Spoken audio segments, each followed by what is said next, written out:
Shalom, Israel. Shalom, shalom. It's your brother Joshua back with another quick coffee break and a quick exhortation for the brothers and sisters in the truth. All right, first and foremost, I want to give all honor and all glory to Yahweh, Ba'Shem Mashiach Yahushua. All right, and I just wanted to come, and kind to jog your memory a little bit, right? Take you down memory lane and kind of remind you of what you're in this thing for and remember how you used to be, right? I want you to tap into your memory bank a little bit and let's go as far as back as maybe 5 years to 10 years, right? Some of you may have been in this truth a little longer than others, but let's just say 5 years, right? The manner of person you actually were in those days, right? Or the time before you were waking up to this truth, you were introduced to the truth of you being an Israelite, right? That God is only your God, He's only your power, right? And the power that you actually wield upon this earth and things of that nature, right? I want you to kind of go back and remember what the Lord actually did for you in those days, right? The Lord actually showed you love in those days. The Lord gave you a chance to come out of your grave, out of your dead estate, right, and return right back to a wonderful quickening spirit to wake you back up to eternal life, to give you a chance, right, to live. And I want you to kind of remember how you felt in that moment, right? And when you were off doing God knows what in the dark, what type of manner of person you were in those times, and remember the road that the Lord took you on in these days, and how far He's brought you, right? We got to understand that all this comes of the mercy of the Lord. Everything is of the mercy of the Lord. Every single thing. It's not because of you. It's not because of what type of person you are, what type of spirit you think you have, the motivation you think you have. Everything's of the Lord. The Lord saw you in your poor state, right? And He came and He visited you. And He brought you out of that dead estate. And He made you a living soul, man. Right? And that's what we have to really take into consideration, that everything that you have now is of the Lord's mercy. He's seen something in you, some type of potential and love that He did and He made for you and created you for, and seeing that you were fit to be for His use, and that He wanted you to live and not die. And you shouldn't take the things that you have now, the wisdom, knowledge, the understanding, the family that you're around, the brothers and sisters that you labor with, that you congregate with, you should not take those things for granted in these last days, right? So let me get a precept real quick. Let's go to the book of Ezekiel, chapter 16. All right, we're going to kick it off with that. The book of Ezekiel, chapter 16, right? We're going to start at verse number 4.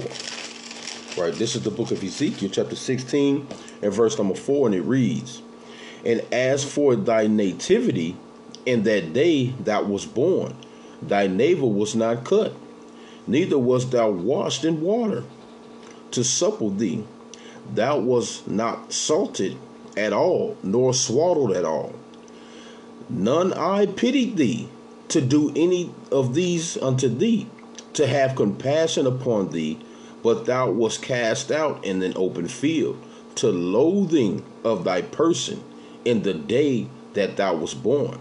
So when you were born, up until the time before you were quickened, right, nobody really looked upon you with any type of pity of, this person is in this poor state, or, really had anything to do with you, right, to teach you the word in righteousness, to lift you up and put life within you. You were just rolling with the crowd. You were just rolling with the punches, man, doing what everybody else was doing, right? Following the multitude to do evil. Everybody was suffering sin upon you, you know, and never really tried to, deter you to that right path. And the Lord was saying, look, nobody looked upon you, man. And it says, and when I passed by thee and saw thee polluted in thy own blood, I said unto thee, when thou was in thy blood, live. Yea, I said unto thee, when thou was in thy blood, live. So when you were out so-called gang banging, when you was out being a whoremonger, male and female, right? When you were out just partying all the time, taking all kind of drugs, doing whatever you were doing, the Lord said, I looked upon you you were in your blood, in your lower state, when you were the most wicked, right? And he looked upon you and he said, live, right? He breathed the breath of life within you. He gave you his understanding, his wisdom, right? He put his promise upon you. And that's the point where you were awakened, or so-called quickened. The Lord had mercy upon you when you were in the midst of your wickedness, man. And he gave you his life. He breathed the breath of life within you. Right? And what's that breath of life? Just like in Adam, man. He gave him the breath of life. What was that breath of life? Let's get it real quick. This is a book of Wisdom of Solomon, chapter 7 and verse 24. It says, for wisdom is more moving than any motion. She passeth and goeth through all things by reason of her pureness. For she is the breath of the power of God, and a pure influence flowing from the glory of the Almighty. Therefore can no defiled thing fall unto her. Right? So the breath of the Lord is his wisdom, knowledge, and understanding, man, that he breathed into you. He made you a living soul. Even when you were in your blood, your defiled state, the Lord looked upon you with mercy and love and compassion. And he saw fit to you to get up out of that state, right, and lift you up. And that's a beautiful thing. That's what we have to understand, that, every step that we take in this truth, every time you wake up in the morning and you remember the Most High's name, you understand the precepts, right? You're still walking in those righteous steps, and you're not being of this world. You're still separate in doing what you do. You must give glory to the Most High. You must thank the Most High each and every second you are able to be in this truth. And you shouldn't have a mind frame or a mindset of what you used to be in the world, or what you could have been in the world, or what you should have been if you would have took this other path. Right? You don't want to have that so-called, like we say, reminiscent spirit all the time, when you're sitting around thinking and pondering on things of the past. How you was the man, you had all the ladies, man. You had all the, the money and the drugs. Everybody came to you. Y'all was partying all the time at your crib. Things of that nature. You shouldn't have a mind state of thinking about what you used to be in that time. And if that spirit is on you, where you sitting around and you finding yourself, gazing back into the past and things of that nature, you need to quickly rebuke that spirit and get it off of you. You know what I'm saying? You need to quickly engage that spirit and get it off of you. Right? You shouldn't have that mind frame. Right? Let's get another precept real quick. Let's go to the book of Ecclesiastes real quick. Ecclesiastes chapter 7. And I'm going to start at verse number 8. Then I'm going to jump down. Verse number 8, it says, better is the end of a thing than the beginning thereof. And the patience in the spirit is better than the proud in spirit, man. So it's better to be at the end of a thing than at the beginning. Because when you were in the beginning, before your walk, you was full of sin. You was full of darkness, full of evil and wickedness, man. But when you were quickened, your end that's when you were born. That's when your life begins, man. And the path that you're going, the salvation at the end of this road, and the kingdom that you're trying to obtain, it's better to think upon those things than to think upon the things of the past, man. right? And I'm going to jump down to verse 10. It says, say not thou what the cause that the former days were better than these. For thou doest not inquire wisely concerning this, man. Right? So what you don't understand is you shouldn't be thinking about the former days and saying, hey, man, those days were better than these days, man. Because I used to do all type of stuff, man. I was a mighty, hey, man, a football player, basketball player. I could do all these things. I had all these talents, man. And I should have been this. I should have been that. I should have took this path. You should never be thinking of the former days saying, hey, man, I should have been, I could have been. That's not what you want to do. That's not where your mind state should be. It says, say not thou, what is the cause that the former days were better than these? Right? What was it that made the former days better than what you're doing now? Yeah, we understand when you come into the truth and when you start to follow after the Lord, you must prepare your soul for temptation. You're going to go through things, chastisement, fire. But that's the reason of making you pure, right? To take all those impurities out to see if you're actually worthy to follow the Lord. That's why you go through certain things, man. That's why it seems like it's a little harder when you actually come to separate yourself from the world and actually follow the Lord. It's only by reason of purification, right? And trying your spirit to actually see if you're worthy to actually follow the Lord, right? Because in the world, Satan already had you. It was no reason to try you. It's because he already gave you whatever you needed, or whatever you wanted, whatever your flesh desired.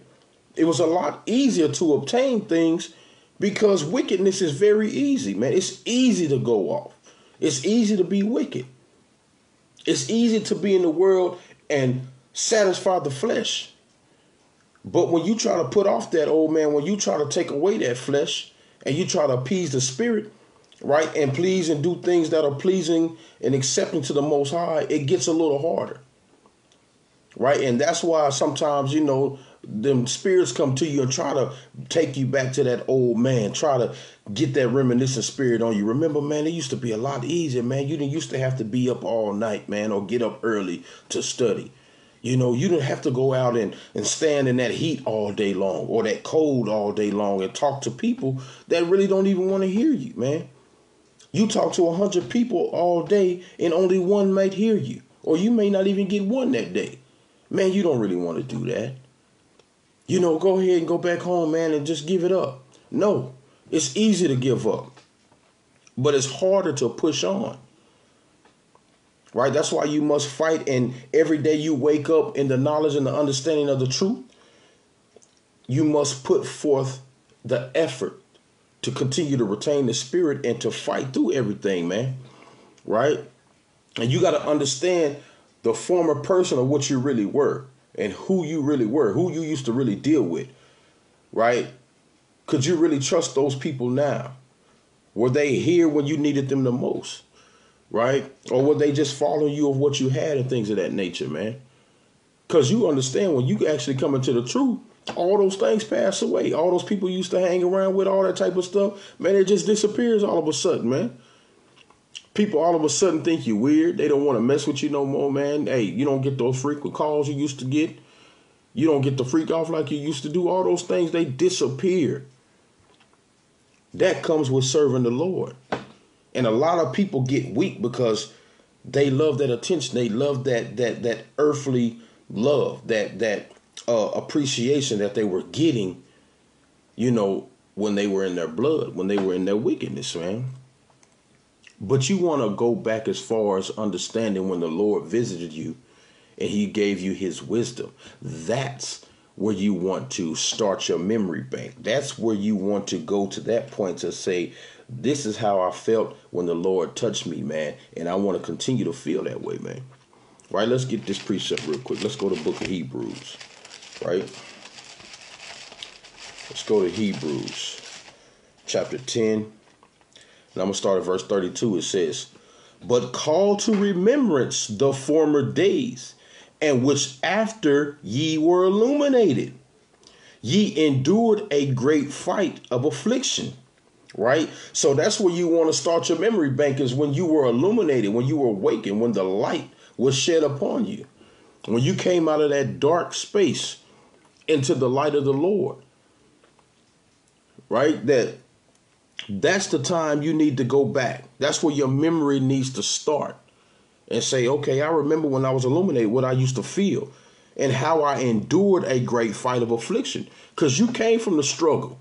You came from that fight, right? You came from, you know what I'm saying, ups and downs and stresses and hatred and all those type of things, man, confusion, madness. But things start to become clear to you. And it says, partly whilst ye were made a gazing stock, both by reproaches and afflictions, and partly whilst ye become companions of them that were so used. Right? Because you was once liked by everybody, you was loved. Then, hey, guess what? You came in the truth. Now everybody talking about you. They hate you. They think you weird. They don't deal with you. Even your family, your own blood, man. They don't deal with you. Right? Shalom, kings. Right? You know, and now you became companions of those that suffer that same walk.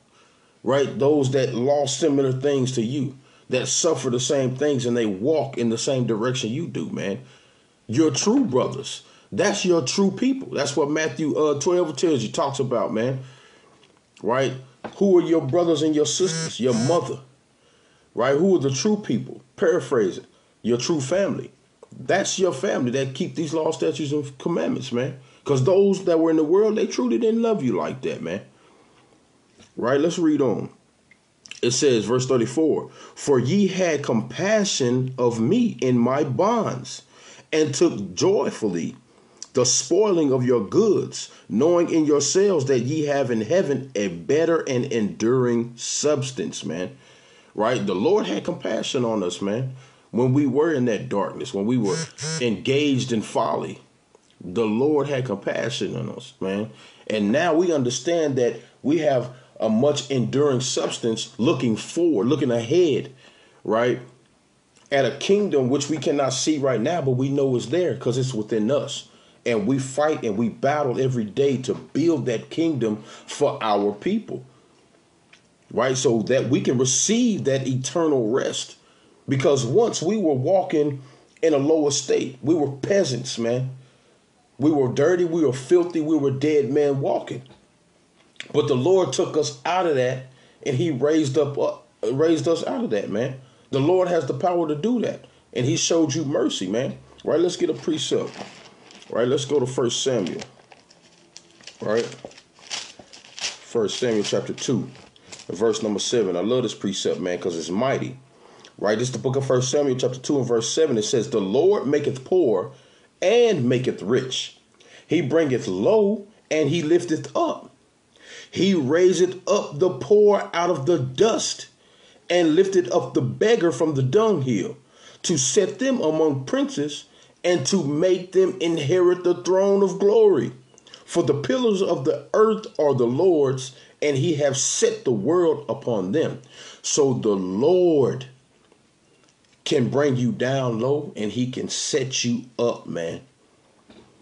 Right? He can set you up. Right? He can bring you from a lower state where you don't have absolutely nothing, nobody in your corner, right? No money, no knowledge of self, anything, man. And he can set you among princes, man, to where you can be sitting in the midst of great men, right? Teaching, understanding, all these things, man. The Lord seen you in that lower state, and he gave you his wisdom, knowledge, and understanding, man. You know, and he allowed you to come out of that dark place, man, and come into his light. So as you continue to go through this walk, you have to start remember the things that you're aiming for, rather the things that you used to be, right? This walk is solely about patience and gaining more understanding, more knowledge, more strength, more courage, more faith, and walking toward the Most High and his light, rather than going backwards right? And going back into that dark place which you once were. And you understand, hey man, brothers trip and fall. They make mistakes, and they fall into dark places sometime, man. Sometimes that fire is not always lit. But that's why you have brothers in the truth, man, to help you out, man. That's why, you have precepts and accounts of your forefathers and how they dealt with situations, man. All these things are for your learning. All these things are to be equipped you to help you strive for greatness, man, and go forward the kingdom. Because you should always have a mindset of getting better, doing more, fighting harder, learning more, right? That's where you should always want to be is, hey, man, forgetting the things that are behind and keep moving forward. That's what you want to do always, right? Let's get another precept real quick. Let's go to the book of Philippians, man, right? This is the book of Philippians, chapter 3. And I'm going to start at verse 12, and it says, not as though I had already attained, either were already perfect, but I follow after, if that I may apprehend, right? Because we understand that we're not perfect, and we always have to strive to try to be that. So we have to move as we are obtaining these things, obtaining perfection, right? The Lord said what? I can do all things through Christ that strengthen me. Do you actually believe that? Or do you just say that? Right? Do you actually believe that you can be perfect, that you can move and strive to be that? Right? And the Lord also said, be ye therefore perfect, even as your Father which is in heaven is perfect. That's what you want to strive to be. You want to move as a manner of Yahushua, Christ, how he was. Right? He was a perfect being, that he didn't do anything, no sin or anything wrong, man. He followed the perfect will of the Most High. And that's the example that we should follow after, man.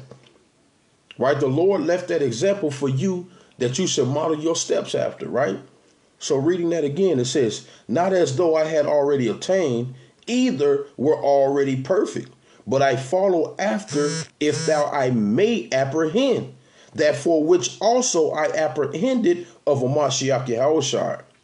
Brethren, I count not myself to apprehend it, but this one thing I do, forgetting those things which are behind, and reaching forward unto those things which are before.